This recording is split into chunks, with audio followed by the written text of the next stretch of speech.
So hello students, now we are discussing quantum numbers. Okay, तो last video में हमने important feature discuss किए quantum mechanical model of atom की, और उससे हमने पता किया दैट हम एनर्जीज और बाकी साई के लिए सॉल्व कर सकते हैं इक्वेशन को। तो the quantized value of energy and the corresponding wave function, ठीक है, जो उस इक्वेशन को सॉल्व करके आप क्वांटाइज्ड एनर्जी निकालोगे और उनके लिए जो साई वेव फंक्शन के लिए सॉल्व करोगे वो कैरेक्टराइज्ड होते हैं by 3 numbers, that is known as quantum number. Okay, तो मतलब आप इक्वेशन को सॉल्व करके जो एनर्जी और साई की वैल्यू निकालोगे वो रिलेट करती है 3 नंबर से, जिन 3 नंबर्स को हम क्वांटम नंबर्स बोलते हैं। सिंपल सी बात है, ठीक है। तो क्वांटम नंबर्स एक्चुअली में वो नंबर होते हैं जिनसे आप किसी भी इलेक्ट्रॉन के बारे में सब कुछ पता कर सकते हैं। हमारा लास्ट पॉइंट यही था ना कि साई को सॉल्व करके आप हर इंफॉर्मेशन ले सकते हैं इलेक्ट्रॉन के बारे में। तो कुछ नंबर हैं जो आपको ये सारी इंफॉर्मेशन देंगे और उन नंबर्स को हम क्वांटम नंबर्स बोलते हैं, ठीक है। कौन कौन से हैं, क्या है, उनको आगे पढ़ेंगे। बट हर क्वांटम नंबर एक दूसरे से किस चीज में अलग होता है, तो वो अपनी शेप में, साइज में, लोकेशन में अलग होता है, ठीक है। जो 3, 4 या क्वांटम नंबर हम पढ़ेंगे उनमें अगर फर्क देखा जाए तो सबकी शेप अलग है, सबका साइज अलग है और सबकी लोकेशन या डायरेक्शन, मतलब कौन सी एक्सिस पे कहाँ पे है, एक्स वाई जेड पे किधर कैसी डेंसिटी है, इन तीनों चीजों में क्वांटम नंबर एक दूसरे से अलग होते हैं, ठीक है। हर क्वांटम नंबर आपको कोई ना कोई इंफॉर्मेशन जो है वो दे देता है उस इलेक्ट्रॉन के बारे में। ओके, सो यूं समझ लीजिए कि क्वांटम नंबर्स और कुछ नहीं, किसी भी इलेक्ट्रॉन तक पहुंचने का उसका परमानेंट एड्रेस होते हैं। जैसे मान लो आपका कोई फ्रेंड है, अननोन है, वो आपके घर से, आपके विलेज से, आपकी लोकेलिटी से, तो अगर उसको आपके एड्रेस पे पहुंचना है तो आपको उसका, जैसे आपको से गांव, आपको तहसील, आपको डिस्ट्रिक्ट, आपका पोस्ट ऑफिस क्या है, आपका मकान नंबर क्या है, गली नंबर क्या है, उसको सब पता होना चाहिए ना, तभी तो आप तक पहुंचेगा। तो किसी भी इलेक्ट्रॉन के बारे में कंप्लीट इंफॉर्मेशन निकालने के लिए आपको इन नंबर्स की वैल्यू पता होनी चाहिए, तो फिर आप सब कुछ बता सकते हो। वो इलेक्ट्रॉन किस सब शेल में है, वो इलेक्ट्रॉन किस शेल में है, उस इलेक्ट्रॉन की एनर्जी क्या है, उस इलेक्ट्रॉन का मैग्नेटिक बिहेवियर कैसा है, उस इलेक्ट्रॉन की स्पिन क्या है, सब कुछ पता कर सकते हो आप, ठीक है। तो quantum number are the set of 4 numbers actually, जो आपको किसी भी इलेक्ट्रॉन की पूरी इंफॉर्मेशन दे सकते हैं। पहले ये 3 ही होते थे, कौन कौन से, प्रिंसिपल, ठीक है, second is azimuthal and third is magnetic, ठीक है। तो शुरुआत में हमारे पास 3 क्वांटम नंबर जो थे वो बेटे प्रिंसिपल, सॉरी, 3 क्वांटम नंबर थे, that is principal, azimuthal and magnetic quantum number. बाद में एक चौथा क्वांटम नंबर और ऐड किया गया जिसको हम बोलते हैं स्पिन क्वांटम नंबर, ठीक है। तो स्पिन क्वांटम नंबर क्यों ऐड किया गया, क्योंकि इलेक्ट्रॉन जो है ना बेटा वो घूमते हैं, और वो अपनी एक्सिस पे भी घूमते हैं और वो न्यूक्लियस के चारों तरफ भी घूमते हैं। इलेक्ट्रॉन जब न्यूक्लियस के चारों तरफ घूमते हैं तो इसका घूमना आप बिल्कुल अर्थ के साथ कंपेयर कर सकते हो। अर्थ अपनी एक्सिस पे भी घूमती है और सन के चारों तरफ भी घूमती है, तो same is with electron. Electron अपनी एक्सिस पे भी घूमता रहता है और न्यूक्लियस के भी चक्कर लगाता है। तो हमें इस बात को ध्यान रखना पड़ता है कि इलेक्ट्रॉन अपनी स्पिन पे कैसे घूम रहा है भाई, या तो वो क्लॉकवाइज घूम सकता है या वो एंटी क्लॉकवाइज घूम सकता है, ठीक है। तो उस क्लॉकवाइज और एंटी क्लॉकवाइज डायरेक्शन को ध्यान में रख के चौथा ऐड किया गया, that is spin quantum number. और इन चारों नंबर का अगर आपको पता है ना तो आप एक इलेक्ट्रॉन के बारे में सब कुछ बता सकते हो, shell, sub shell, energy, size, magnetic behaviour and all that. Okay, तो चलिए स्टार्ट करते हैं with the first one, that is principal quantum number. Okay, इसको हम स्मॉल एन से डिनोट करते हैं, जैसे हम मोल्स के लिए नहीं लिखते थे छोटा एन, वैसे इसको डिनोट करते हैं। So it is denoted by small, ठीक है। और इसका मेन काम क्या होता है, ये आपको किसके बारे में बताता है, it can tell you about main shell in which electron is present. आपका इलेक्ट्रॉन, जैसे मान लो कि तुम्हारे पास कोई जैसे फॉर एग्जाम्पल कोई बहुत बड़ा एटॉमिक नंबर वाला एलिमेंट है, जैसे गोल्ड है, आयोडीन है, जिनके अंदर बहुत सारे इलेक्ट्रॉन है, ठीक है, तो किसी भी इलेक्ट्रॉन के बारे में अगर आपको ये पता करना है कि भाई ये वाला जो इलेक्ट्रॉन है ना, ये बताओ किसमें, सिर्फ वैलेंस इलेक्ट्रॉन की बात नहीं हो रही बेटा, किसी भी इलेक्ट्रॉन की बात हो रही है, तो ये पहला नंबर की वैल्यू देख के आप ये बता सकते हो कि ये जो इलेक्ट्रॉन है ना, ये कौन सी शेल में प्रेजेंट है। शेल, मेन शेल लिखा ना मैंने, मेन शेल से मेरा मतलब KLMNOP जो आप यूज करते हो, पहली, दूसरी, तीसरी, चौथी, पांचवी, छठी, कौन सी शेल के अंदर ये इलेक्ट्रॉन जो है वो मौजूद है। तो आप K को लिख सकते हो first, second, third, fourth, NOP, same इसी तरह से आप जो है वो आगे कंटिन्यू करते रहोगे। ओके, तो आप ये क्लियरली बता सकते हो N की वैल्यू को पता करके कि तुम्हारा जो इलेक्ट्रॉन है एक्चुअली में वो किस मेन शेल के अंदर मौजूद है। क्लियर है, ठीक है ना। सेकंड चीज वो आपको बताता है एनर्जी ऑफ दैट इलेक्ट्रॉन। क्यों बताता है एनर्जी ऑफ इलेक्ट्रॉन? क्योंकि अगर तुमने ये पता कर लिया कि तुम्हारा इलेक्ट्रॉन कौन से ऑर्बिट में है, तो तुम ये भी तो पता कर सकते हो ना कि उसकी एनर्जी क्या है, by using the Bohr formula. Simple है ना। वही बोहर फॉर्मूला में क्या देता है, it is 2π² EM4 and it is equal to En। ये हमने जो पीछे डिराइव किया था वही वाला फॉर्मूला है, n² और h²। तो जैसे मैं तुमसे कह दूं भाई गोल्ड का जो चौथी, या फिर मान लो आपने ये पता कर लिया कि गोल्ड का चौथी शेल के अंदर इलेक्ट्रॉन है, तो तुम्हें ये पता चल गया n की वैल्यू 4 है। प्लांक्स कांस्टेंट आपको पता है, कांस्टेंट कांस्टेंट कांस्टेंट सब कुछ कांस्टेंट है, और मल्टीप्लाई बाय z² कर दो, वो जो गोल्ड का एटॉमिक नंबर है, En की वैल्यू निकाल लोगे। तो अगर तुम्हें n पता चल जाता है कि कौन सी शेल में तुम्हारा इलेक्ट्रॉन है, तो बोहर वाला फॉर्मूला यूज करके हम उस इलेक्ट्रॉन की एनर्जी पता कर लेंगे, क्योंकि उस इलेक्ट्रॉन की एनर्जी वही तो होगी ना जो उस शेल की क्या होगी बेटा, एनर्जी होगी। सिंपल है, ठीक है। और आप इस बात को जानते हो कि भाई K वाले शेल की एनर्जी से ज्यादा L की एनर्जी होगी, इससे ज्यादा M की, इससे ज्यादा N की। आपको सिर्फ Z की वैल्यू और N की वैल्यू पता होनी चाहिए। तो Z तो आपको पता ही चल जाएगा, क्योंकि वो पूछेगा आपसे भाई किस एटम की, किस एलिमेंट के इलेक्ट्रॉन के बारे में बताना है, तो उससे Z पता चल जाएगा। N आप पता कर लोगे, ठीक है, वो आप कॉन्फ़िगरेशन देख के समझ जाओगे कि किस ऑर्बिट के अंदर ये इलेक्ट्रॉन घूम रहा है, किस ऑर्बिटल में इलेक्ट्रॉन घूम रहा है, फिर उससे हम एनर्जी की वैल्यू जो है वो निकाल दें। ठीक है, आगे देखिए इसमें, by using principal quantum number that is n, you can explain the main lines in the spectrum। जो आपको हाइड्रोजन का इमिशन स्पेक्ट्रम ध्यान होगा, या फिर बाकी भी मल्टी इलेक्ट्रॉन एटम्स के जो स्पेक्ट्रम है उनके अंदर जो मेन लाइंस है ना, उनके बारे में बता सकता है कौन, n। क्योंकि ये मेन लाइंस कब आती हैं, जब आपका इलेक्ट्रॉन एक एनर्जी लेवल से दूसरे एनर्जी लेवल के अंदर जंप करता है या फिर वापस आता है तो एनर्जी रिलीज करता है। हमारे पास शेल है KLMNOP और इनकी एनर्जी इस मैनर में बढ़ रही है। तो जब इलेक्ट्रॉन एक शेल से दूसरी शेल में जाता है एनर्जी एब्जॉर्ब करके और वापस आता है एनर्जी को इमिट करके, तो उस दौरान वो जो रेडिएशंस रिलीज करता है उनके हिसाब से ये लाइंस आपकी नजर आती है।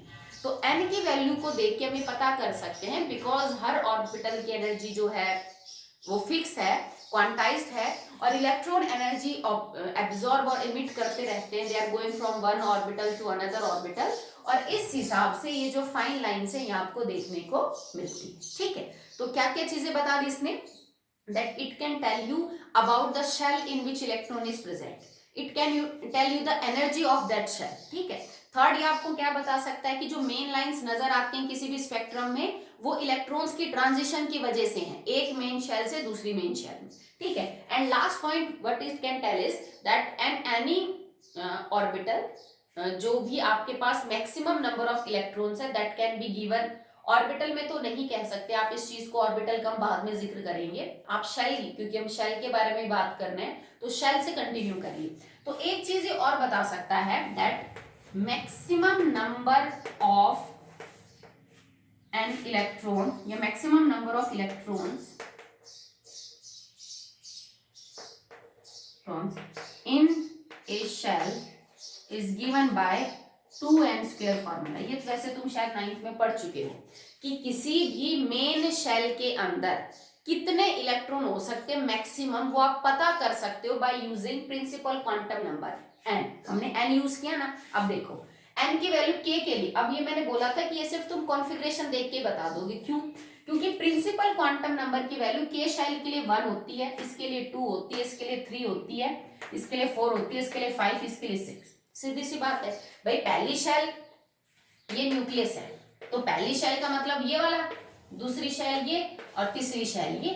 ठीक है, तो तुम कॉन्फ़िगरेशन लिख के बता दोगे कि इलेक्ट्रॉन पहली शेल में, कि दूसरी में, कि तीसरी में। ठीक है, तो अगर आपको n के बारे में पता चल जाता है तो आप ये भी बता सकते हो कि इस शेल में ज्यादा से ज्यादा इलेक्ट्रॉन कितने हो सकते हैं। जैसे अगर मैं n की वैल्यू पुट करूं तो 2 मल्टीप्लाई बाय 1 का स्क्वायर दैट इज 2, तो पहली शेल में मैक्सिमम 2 इलेक्ट्रॉन हो सकते हैं। 2 मल्टीप्लाई बाय n की वैल्यू 2 इज इक्वल टू 2 टू जा 4, 4 टू जा 8, तो सेकंड शेल में मैक्सिमम 8 इलेक्ट्रॉन हो सकते हैं। 2 मल्टीप्लाई बाय 3 का स्क्वायर, तो 3 3 जा 9 एंड 9 2 जा 18, थर्ड शेल के अंदर मैक्सिमम कितने हो सकते हैं, 18।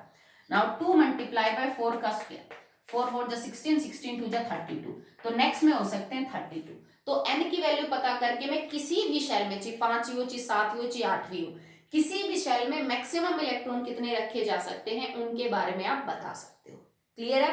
तो n प्रिंसिपल क्वांटम नंबर है जो हमें ये सारी चीजें बताता है, और n की वैल्यू को पता करना सबसे आसान होता है। जब आप कॉन्फ़िगरेशन लिखोगे तो आप आराम से बता सकते हो कि ये इलेक्ट्रॉन कौन से शेल को जो है वो बिलोंग करता है। ठीक है, चलिए अब बात करते हैं about the second quantum number, that is azimuthal quantum number.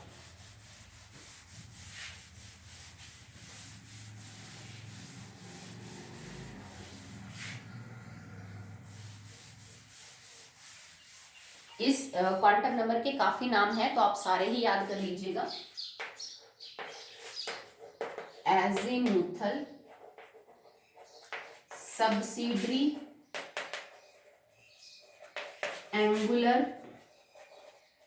Quantum number. ठीक है, तो उसको हम एजीमुथल एंगुलर क्वांटम नंबर और इसको हम सबसिडरी क्वांटम नंबर भी बोलते हैं। ठीक है, इसका जो भी मेन काम है ना, that will belong with subshell. ये सब शेल के बारे में आपको सारी इंफॉर्मेशन देता है। एक और चीज रह गई बेटा मेरे से, प्रिंसिपल क्वांटम नंबर तुम्हें साइज भी बता सकता है एटम का। साइज कैसे बता सकता है प्रिंसिपल क्वांटम नंबर साइज? अगर मैं आपसे ये कह दूं कि जो सोडियम है ना, सोडियम का जो वैलेंस इलेक्ट्रॉन है उसके लिए n की वैल्यू 3 है। भाई सोडियम की कॉन्फ़िगरेशन आपने लिखी 2 8 1। ठीक है, इसके अंदर थर्ड शेल के अंदर आपका इलेक्ट्रॉन है, तो मैंने बता दिया n की वैल्यू 3 है। ठीक है, अब तुम क्या सोडियम एटम का साइज नहीं बता सकते? बिल्कुल बता सकते हो। कैसे बता सकते हो? याद करो, हमने फॉर्मूला यूज किया था एक रेडियस Rn पता करने का, A0, फिर हमने वो हाइड्रोजन एटम के फर्स्ट ऑर्बिट के रेडियस कंसिडर की थी 52.9 पिकोमीटर। ठीक है, अगर तुम्हें ऑर्बिट के बारे में, ऑर्बिटल के बारे में पता चल जाता है कि भाई आपका जो शेल है ना वो तो थर्ड है, तो आप इस एटम का एटॉमिक नंबर रख के ये पता कर सकते हो कि एक्चुअली उसका साइज क्या है। ठीक है भाई, अगर न्यूक्लियस ये है, पहली शेल ये, दूसरी शेल ये और तीसरी शेल ये, और सोडियम का ये इलेक्ट्रॉन वैलेंस तीसरी शेल में है, तो मैं ये डिस्टेंस पता कर सकती हूँ कि सोडियम न्यूक्लियस से थर्ड शेल उसकी कितनी दूर है। जितनी दूरी उसकी थर्ड शेल की उतना ही तो रेडियस होगा इस एटम का, तो आप साइज भी पता कर सकते हो by principal quantum number. Okay, पर ये आपको हर चीज सब शेल के बारे में बताता है। अब आपने सेल्स पढ़ी हैं, सब शेल्स क्या होती हैं वो देखिए। बोहर मॉडल ऑफ एटम एक चीज एक्सप्लेन नहीं कर पाया था, वो क्या थी कि ये जो आपको स्पेक्ट्रम में मेन लाइंस नजर आती है ना, इन मेन लाइंस के साथ साथ बहुत बारीक बारीक छोटी छोटी फाइन लाइंस होती है। हमने वर्ड भी यूज किया था फाइन लाइंस। तो बोहर मॉडल ये नहीं समझा पाया था कि जो मेन लाइंस होती हैं स्पेक्ट्रम में, उसके साथ साथ ये फाइन लाइंस क्यों होती है। उसका कारण आपको एंगुलर जो क्वांटम नंबर है वो क्या कर सकता है, समझा सकता है, and it is denoted by small L. इसको हम छोटे एल से डिनोट करते हैं। क्यों? बिकॉज इसने बोला कि जो मेन लाइंस आपको नजर आ रही है वो तो कब होती है, जब आपका इलेक्ट्रॉन एक शेल से KLMN, एक शेल से दूसरी, दूसरी से तीसरी, तीसरी से चौथी में जंप कर रहा हो या वापस आ रहा हो, ऐसे। तो ये कहता है कि मेन शेल्स के अलावा भी जगह होती है किसी शेल में जिसमें इलेक्ट्रॉन जंप कर सकता है। मतलब आप यूं मत मानिए कि ये पहली शेल, ये दूसरी, ये तीसरी और इनके बीच में कुछ नहीं है। जो दूसरी शेल है उसके अंदर भी आपको छोटी छोटी और शेल देखने को मिल सकती हैं। जो तीसरी शेल है उसमें और छोटी छोटी शेल्स देखने को मिल सकती है। यूं समझ लीजिए कि सिर्फ पहली, दूसरी, तीसरी, चौथी, पांचवी नहीं होती, दूसरे के भी पार्ट्स हो सकते हैं, तीसरे के भी पार्ट्स हो सकते हैं, चौथे के भी पार्ट्स हो सकते हैं। ठीक है, होता कैसे है कि ये न्यूक्लियस है, पहली शेल का कोई पार्ट नहीं होता, वो अकेली होती है। ठीक है, अब जो दूसरी शेल में ये बना रही हूं ना, दूसरी शेल के अंदर एक्चुअली में दो हिस्से होते हैं। ठीक है, तो एक तो ये बना दिया, एक और बना देती हूं मैं, तो ये दोनों मिलके दूसरी शेल बनाएंगे। तीसरी शेल में तीन होते हैं, तो एक तो मैंने ये बना दी तीसरी शेल में, एक ये बना दिया और एक ये बना दिया। ठीक है, आप मैं नाम भी लिख देती हूँ क्योंकि मैंने तुम्हें 10th में ये चीज करवाई थी, 1s2 2s2 याद है ना।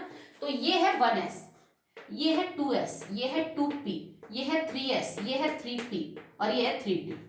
ठीक है, तो देखो इस सब के आगे नंबर तो 3 ही लग रहा है, पर 3 के 3 पार्ट बना दे, 3s 3p 3d, 2 के 2 पार्ट बना दिए, 2s और 2p, और 1 का एक ही होता है, दैट इज 1s, तो और कुछ नहीं होता। तो मतलब हाइड्रोजन एटम के लिए आपको सिर्फ सिंपल ही मिलेगा, ज्यादा कुछ, मतलब हाइड्रोजन के लिए n पता कर लो, सब कुछ है उसका। ठीक है, तो इसने क्या बोला कि ये जो आपको छोटे छोटे फाइन लाइंस नजर आ रही है ना, ये इसलिए आती हैं क्योंकि सिर्फ ऐसा नहीं होता कि इलेक्ट्रॉन यहां से यहां ही जंप कर सकता है, या यहां से यहां सकता है, यहां से यहां सकता है, वो अपनी मेन शेल के अंदर मौजूद ये जो छोटी छोटी शेल है, इनके अंदर भी तो ट्रांजिशन दिखा सकता है ना। हो सकता है तुम्हारा इलेक्ट्रॉन 3s से 3p चला जाए, हो सकता है 3p वाला इलेक्ट्रॉन 3d में चला जाए, 3d से वो 3p में आ जाए, या 3d से वो 3s में आ जाए। तो मेन लाइन तो कब नजर आएंगी, जब इलेक्ट्रॉन यहां से यहां, यहां से यहां, यहां से यहां जाएगा।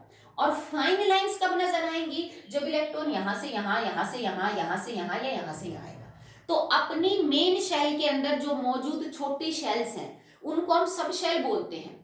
उन सब शेल्स के अंदर जब इलेक्ट्रॉन ट्रांजिशन करता है तो फाइन लाइंस बनती हैं। ठीक है, तो सब शेल हमारे पास कौन कौन सी होती हैं, S, P, D and F, जिनको आप एक्चुअली में ऑर्बिटल भी बोलते हो। ठीक है, क्योंकि ऑर्बिटल वो जगह है जिसमें इलेक्ट्रॉन रखे जाते हैं, और ये जगह वो शेल्स ही तो है जिनमें इलेक्ट्रॉन घूमते हैं। तो आप इनको सब शेल भी बोल सकते हो और आप इनको ऑर्बिटल भी बोल सकते हो। तो ये चीज नहीं नजर आई है कि सिर्फ मेन लाइंस नहीं होती, सिर्फ मेन शेल्स नहीं होती, शेल्स के अंदर छोटे छोटे सब शेल भी पाई जाती हैं। ठीक है, जिसको आप एस, पी, डी, एफ बोलते हो, शार्प, प्रिंसिपल, डिफ्यूज्ड, फंडामेंटल। ठीक है, जो आगे जाके आपके पीरियोडिक टेबल को क्लासिफाई करने के लिए ब्लॉक भी बनाएंगे। ठीक है, तो जो ब्लॉक बनाए गए हैं पीरियोडिक टेबल में, वो इन्हीं ऑर्बिटल्स के आधार पे बनाए गए हैं। ठीक है, तो अब जो आपको एजीमुथल क्वांटम नंबर है वो सब कुछ बता देता है सब शेल के बारे में। ठीक है, तुम्हारी मेन शेल के बारे में तो प्रिंसिपल क्वांटम नंबर ने बता दिया। अब जो सब शेल बच गई ना, आपकी सब शेल के बारे में आपको सब कुछ बताएगा आपका एजीमुथल क्वांटम नंबर। क्या क्या बात बताएगा कि आपका इलेक्ट्रॉन कौन सी सब शेल में है, इन विच सब शेल इज प्रेजेंट, मतलब वो एस में है, पी में है, डी में है कि एफ में है। ठीक, energy of the sub shell, जिस सब शेल के अंदर इलेक्ट्रॉन मौजूद है सेम वही फॉर्मूला यूज करेंगे। एनर्जी ऑफ हर सब शेल के बारे में आपको एनर्जी जो है वो बता सकता है, आपको शेप बता सकता है, shape and size of sub shell. ठीक है, आपको एंगुलर मोमेंटम बता सकता है। अगर आपको याद हो ना, तो एंगुलर मोमेंटम का फॉर्मूला था mvr is equal to nh upon में 4 पाई, मतलब कांस्टेंट कांस्टेंट कांस्टेंट, खाली n की तो वैल्यू पता होनी चाहिए। आपको प्रिंसिपल क्वांटम नंबर की वैल्यू पता है, प्रिंसिपल क्वांटम नंबर से मैं रेडियस निकाल सकती हूँ, मास तो तुम्हें पता ही है इलेक्ट्रॉन का, उसकी वेलोसिटी जिसके साथ वो मूव कर रहा है। तो इन सबको पता करके तुम एंगुलर मोमेंटम भी पता कर सकते हो एक इलेक्ट्रॉन का। दैट्स व्हाई हम इसको एंगुलर क्वांटम नंबर भी बोलते हैं। ये क्या एक्सप्लेन कर सकता है, फाइन लाइंस इन स्पेक्ट्रम, जो छोटी छोटी लाइंस आ जाती हैं मेन लाइन के बीच में स्पेक्ट्रम में, उनको एक्सप्लेन कर देगा। ठीक है, so angular momentum, fine lines, shape and size, energy of the sub shell and किस सब शेल के अंदर आपका इलेक्ट्रॉन प्रेजेंट है, इन सारी बातों को ये समझा सकता है। ठीक है, और इसको हम डिनोट करते हैं छोटे एल से। अब हर सब शेल के लिए एल की जो वैल्यू है बेटा वो फिक्स मिलेगी आपको। ठीक है, कैसे एल की वैल्यू सॉल्व करते हैं वो देखिए आगे। Now, next is that how can we calculate the different values of L for different cells or subcells। ठीक है, तो सबसे पहले हम लिखते हैं K जिसके लिए n की वैल्यू 1 है, ठीक है। तो L की वैल्यू जो है बेटा वो रेंज करती है फ्रॉम 0 टू n-1, ठीक है। किसी भी ऑर्बिटल के लिए, किसी सब शेल के लिए, मेन शेल के लिए, जो n सब शेल के लिए मैं बताऊंगी, पहले आप मेन शेल के लिए देख लीजिए। किसी भी मेन शेल के लिए जो L की वैल्यू है ना वो 0 से n-1 तक हो सकती है। मतलब अगर आपको L की वैल्यू निकालनी है तो आपको n की वैल्यू पता होनी चाहिए, that is principal quantum number की वैल्यू पता होनी चाहिए, ठीक है। अगर आपके पास पहली शेल है, n की वैल्यू 1 है, तो इसके लिए L जो है, अब मैं L की वैल्यू लिख रही हूँ, L हो जाएगा 0, ठीक है, क्योंकि ये हमेशा n-1 होगा। तो देखो 1 में से 1 घटाया 0। अगर आपके पास k के बाद L है तो L के अंदर n की वैल्यू 2 है, क्योंकि ये मेरी सेकेंड शेल है, तो यहाँ पे L की वैल्यू 1 हो सकती है, 0 भी हो सकती है और 1 भी हो सकती है, ठीक है। दोनों समझते हैं आगे इसको। k l n m n is equal to 3 है, तो 3 वैल्यू हो सकती है, 0 1 2। देखो 0 से लेके और n-1, भाई 3 -1 2 तक, मतलब वैल्यू 0 से n-1 के बीच में होगी, ठीक है। यहाँ पे 0 और दूसरी भी 0 यहाँ रही थी, यहाँ पे एक 0 हो गई और दूसरी 2 -1 1। k l m n 4 0 1 2 3। I hope समझ रहे हो इस तरह से। अब इन वैल्यूज का क्या मतलब है कि इसमें 1 है, इसमें 2 है, इसमें 3 है, इसमें 4 है। ये जो हर वैल्यू आपको नजर आ रही है 0 0 1 0 1 2 3 0 1 2 3 4, ये सब हर सब शेल की एनर्जी है। These correspond to different subshells। इसका मतलब क्या हुआ कि भाई अगर n इज इक्वल टू 1 है ना तो उसकी एक ही वैल्यू है L की और कोई है ही नहीं, तो मतलब पहली शेल में कोई सब शेल ही नहीं होती, क्योंकि ये जो अलग अलग वैल्यू है ये तो सब शेल की है। L तो आपको सब शेल के बारे में कुछ बताता है ना, और यहाँ तो एक ही वैल्यू है बस सब शेल की, मतलब इसमें सब शेल शेल एक ही और कुछ भी नहीं है। तो ये फर्स्ट होता है ओनली 1s, आपको पता है 1s का कोई हिस्सा नहीं होता, it is single, okay. Next आपके पास 2 शेल है, सेकंड शेल में आपको 2 वैल्यू मिल रही है, मतलब 2 सब शेल है। ये 0 वाली होती है 2s की और ये होती है 2p की, याद है ना 1s2 2s2 2p समझाया था, ठीक है। थर्ड शेल में 3 वैल्यूज है, मतलब 3 सब शेल है, कौन कौन सी, 3s 3p और 3d। फोर्थ शेल, इसमें 4 वैल्यूज है, तो पहली वाली है 4s के लिए, ये 4p के लिए, ये 4d के लिए और ये 4f के लिए, ठीक है। तो n की वैल्यू को देख के आप l की वैल्यू पता कर सकते हो। किसी भी शेल या सब शेल के लिए l की वैल्यू 0 से लेके -1 तक होती है। पहली शेल के लिए l की वैल्यू 0 है, मतलब ये 1s है जिसकी कोई सब शेल नहीं होती है, ठीक है। n इज इक्वल टू 2, मतलब सेकेंड शेल की एक्चुअली में सब शेल है, एक उसमें 2s मिलेगा, एक 2p, ठीक है। और 1s से एनर्जी ज्यादा मिलती है 2s की, 2s से एनर्जी ज्यादा मिलेगी 2p की, क्योंकि ये कैसे अरेंज होते हैं, न्यूक्लियस 1s फिर उसके बाद 2s फिर उसके बाद 2p, ऐसे अरेंज होते हैं, ठीक है। जो थर्ड शेल है आपकी, उसके एक्चुअली में 3 सब शेल है, पहली 3s, उससे ज्यादा एनर्जी वाली 3p, उससे ज्यादा एनर्जी वाली 3p, ठीक है। फिर फोर्थ एनर्जी है उसकी 4s 4p 4d 4f होती है, ठीक है। आप ऐसे ही आगे कंटिन्यू करते जाओगे। मैं 4 तक इसलिए समझा रही हूँ क्योंकि 12th तक हम जितने एटॉमिक नंबर वगैरह सब डील करते हैं उन सब में हम 4 शेल तक ही जो है बेटा वो डिस्कशन करते हैं, ठीक है। आप किसी भी सब शेल की एनर्जी, किसी भी सब शेल के अंदर कौन सी शेल मौजूद है, उस शेल की क्या एनर्जी है, उसका डिस्टेंस क्या है, उसकी शेप क्या है, वो सब आप पता कर सकते हैं, ठीक है। अब इसका मतलब इतना पढ़ने के बाद हमें ये क्लियर हो गया ना कि सब शेल भी होती हैं, तभी तो फाइन लाइंस नजर आती हैं। तो इसका मतलब आप यू लिख सकते हो, आप ये न्यूक्लियस, ये पहली शेल, फिर दूसरी शेल के 2 पार्ट है ना, तो एक पार्ट ये बना दिया, एक पार्ट ये बना दिया, ये दूसरी शेल।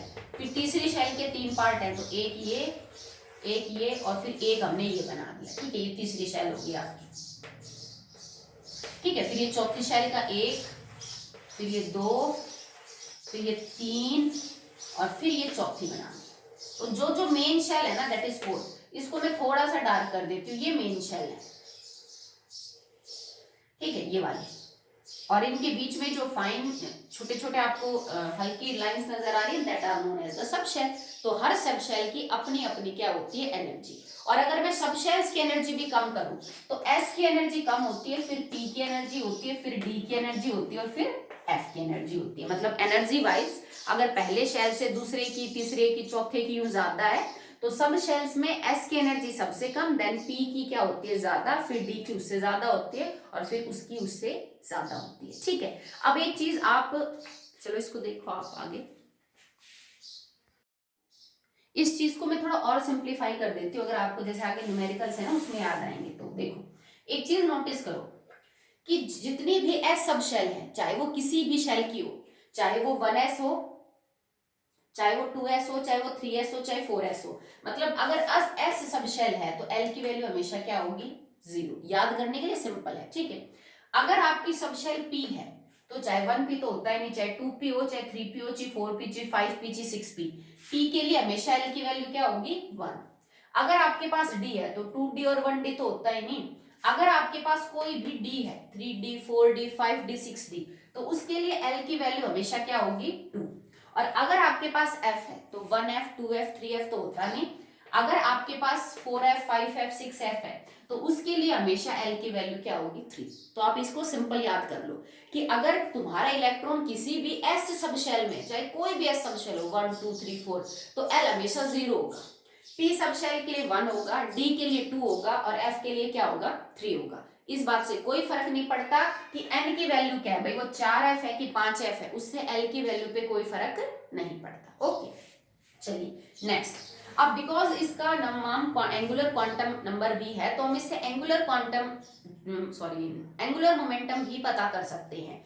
तो किसी भी इलेक्ट्रॉन का एंगुलर मोमेंटम बेटा, क्योंकि वो एक ऑर्बिट के अंदर लगातार घूम रहा है, ठीक है, तो वो एंगुलर मोमेंटम भी जनरेट करता है। तो आप एंगुलर मोमेंटम कैसे पता कर सकते हो, that can B find out by helping with the use of a formula, that is L plus 1, L plus 1, ये L वही है जो हम यहाँ पे यूज कर रहे हैं, that is azimuthal quantum number, and H upon 4 pi, H upon 4 पाई। तो आप किसी भी इलेक्ट्रॉन का एंगुलर क्वांटम नंबर जो है वो पता कर सकते हैं बाय यूजिंग दिस थिंग। ठीक है, इसको कैसे पता करेंगे हम, L की वैल्यू निकाल लोगे, जैसे मैं तुमसे कह दूं भाई 3s इलेक्ट्रॉन है, 3s के अंदर एक इलेक्ट्रॉन है, उसका एंगुलर मोमेंटम पता करो, तो तुम्हें पता है भाई 3s में कोई भी इलेक्ट्रॉन होगा तो उसके लिए L तो 0 हो जाएगा, 0 की वैल्यू पुट करो, इसको सॉल्व करो। ठीक है, मैं यूं कह दूं कि 4p के अंदर एक इलेक्ट्रॉन है, उसका एंगुलर मोमेंटम क्या है, तो p के लिए L की वैल्यू क्या है, 1 पुट करो, इसको सॉल्व कर लो आप। ठीक है, sorry it is not 4 5 2 5 sorry. ठीक है, तो इसका मतलब ये हुआ कि अगर तुम्हारा इलेक्ट्रॉन 1s 2s 3s या 4s है तो s की वैल्यू तो सबके लिए सेम है, 0, तो एंगुलर मोमेंटम उन इलेक्ट्रॉन का सेम होगा, चाहे वो 1s में घूम रहा हो, चाहे 2s में, चाहे 2p में, चाहे 3s में। ठीक है, बाय द फॉर्मूला। ठीक है, अगर तुम्हारा इलेक्ट्रॉन 2p 3p या 4p में है तो उसका एंगुलर मोमेंटम सेम ही मिलेगा, शेल अलग होने से एंगुलर मोमेंटम नहीं बदलेगा। क्यों, क्योंकि p के लिए l की वैल्यू तो फिक्स है, दैट इज 1। हम इस फॉर्मूले में कहीं भी n की वैल्यू कंसिडर नहीं कर रहे, तो मतलब शेल का नंबर क्या, उससे तो कोई फर्क ही नहीं पड़ रहा कि एंगुलर मोमेंटम क्या होगा, सिर्फ L की वैल्यू डिसाइड कर रही है that what will be the angular momentum. ठीक है, तो angular momentum will only depend upon value of L, that's why हम इसको एंगुलर क्वांटम नंबर भी बोलते हैं। ठीक है, और ये एक सब शेल के लिए फिक्स होगा, चाहे वो 1 हो उसके आगे प्रिंसिपल क्वांटम नंबर, चाहे 2 हो, चाहे 3 हो, चाहे 4 हो। इसको थोड़ा सिंप्लीफाई करने के लिए हम कई बार सिर्फ H भी लिख देते हैं, L प्लस 1 और उसके बाद सिर्फ H। ठीक है, तो मतलब आपने ये 2 पाई कॉन्स्टेंट आप हटा भी सकते हो, अदरवाइज आप इसको एग्जैक्ट कर दीजिए। ठीक है, तो 4 क्वांटम नंबर हैं, principal, azimuthal, magnetic and spin. उसमें से आज हमारे 2 हो चुके हैं, that is principal and azimuthal. कल हम बात करेंगे about the latter 2, that is magnetic and spin. That's all for the day. Okay.